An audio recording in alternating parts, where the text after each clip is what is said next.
گریه نکردن از سختی دل است و سختی دل از گناه زیاد است. گناه زیاد از آرزوهای زیاد است. آرزوهای زیاد از فراموشی مرگ است و فراموشی مرگ از محبت به مال دنیاست. ضمناً محبت به مال دنیا سرآغاز همه خطاهاست. مردم را با لقب صدا نکنید. روزانه از الله معذرت خواهی و توبه کنید. خدا را همیشه ناظر خود ببینید و لذت گناه را فانی و رنج آن را طولانی بدانید.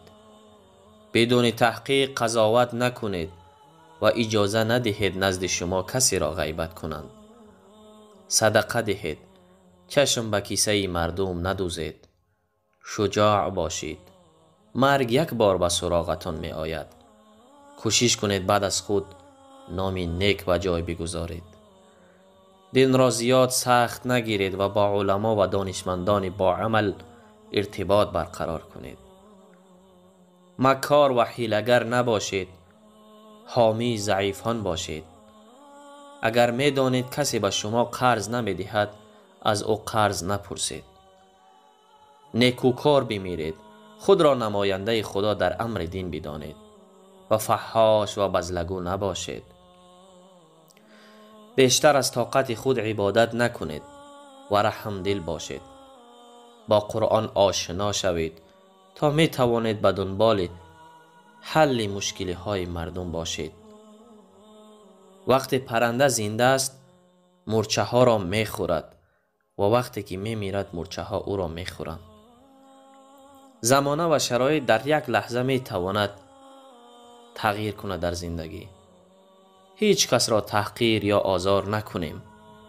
شاید امروز قدرتمند باشیم اما یادمان باشد زمان از ما قدرتمندتر است. پس خوب باشیم. خوبی کنیم. از یک صحابه پرسیدند نزدیک و نزدیکتر عجیب و عجیبتر چیست؟ سخت و سختتر چیست؟ فرمود واجب اطاعت از الله و واجبتر از آن ترک گناه است. نزدیک قیامت است و نزدیکتر از آن مرگ است. عجیب دنیا و عجیبتر از آن محبت دنیاست.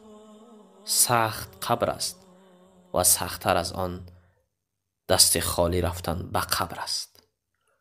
السلام علیکم و رحمت الله تعالی و برکاته.